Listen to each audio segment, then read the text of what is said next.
আমি প্রথমে বলে রাখি, ভিডিওটা কেউ সিরিয়াস ভাবে নেবেন না, এটা শুধু বিনোদনের জন্য তৈরি করা হয়েছে। আজকের ভিডিওতে দেখাতে চলেছি বরবাদ মুভির কিছু ইন্টারেস্টিং দৃশ্য।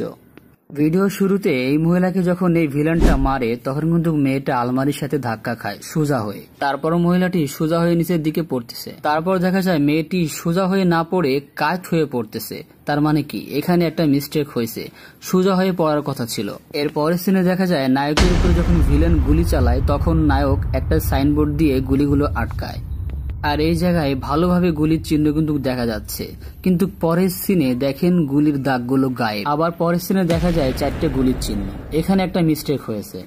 তার পরের সিনে ফারহান যখন গাড়ি থেকে নামে তখন কিন্তু প্রত্যেকটা পুলিশের হাতে বন্দুক ছিল। তারপর ফারহান যখন উড়াধুরা গুলি চালায় তখন কিন্তু সামনে থাকা পুলিশ একটাও গুলি চালায়নি। কেন ভাই? তোমাদের হাতে তো পিস্তল ছিল, তাহলে গুলি ছুড়লে না কেন? ও, পরিচালক বলে দিয়েছে, তাই না? যখন সবাইকে মেরে ফারহান ভিতরে আসে তখন দেখতে পায় একটা মেয়ে দাঁড়িয়ে আছে, কিন্তু মেয়েটা পিস্তল হাতে গুলি ছোড়েনি। হয়তোবা ফারহানের অঙ্গভঙ্গি দেখে গুলি চালায়নি। তারপর ফারহান সাহেব কাজ সেরে চলে আসে।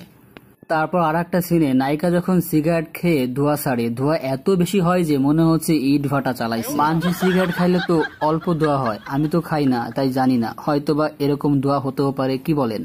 এরপরে সিনে দেখতে পাই মেয়েটা তার বাবার সাইকেলে করে পরীক্ষা দিতে যাচ্ছে। এখন আপনি বলতে পারেন যে আমি কিভাবে জানি যে পরীক্ষা দিতে যাচ্ছে, কিন্তু একটু আগে নায়িকার বোন নায়িকাকে বলেছে আগে মন দিয়ে ভালোভাবে প্রশ্ন পড়বি। এখন কথা হলো, পরীক্ষার দিনে কি কেউ ডায়েরি নিয়ে যায়? নায়িকা ডায়েরি নিয়ে যাচ্ছে যে।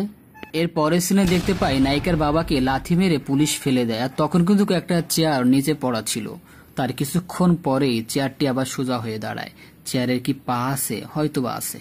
এর পরের সিনে দেখতে পাই নায়কের একটা ছবির উপরে কলম দিয়ে ক্রস কাটে, কিন্তু কলমের দাগই তো হলো না, তাহলে ক্রসটা কাটলো কার পর? এইখানে ভালোভাবে খেয়াল করুন, নায়ক যখন আহত অবস্থায় গাড়ির নিচ থেকে বের হয় তখন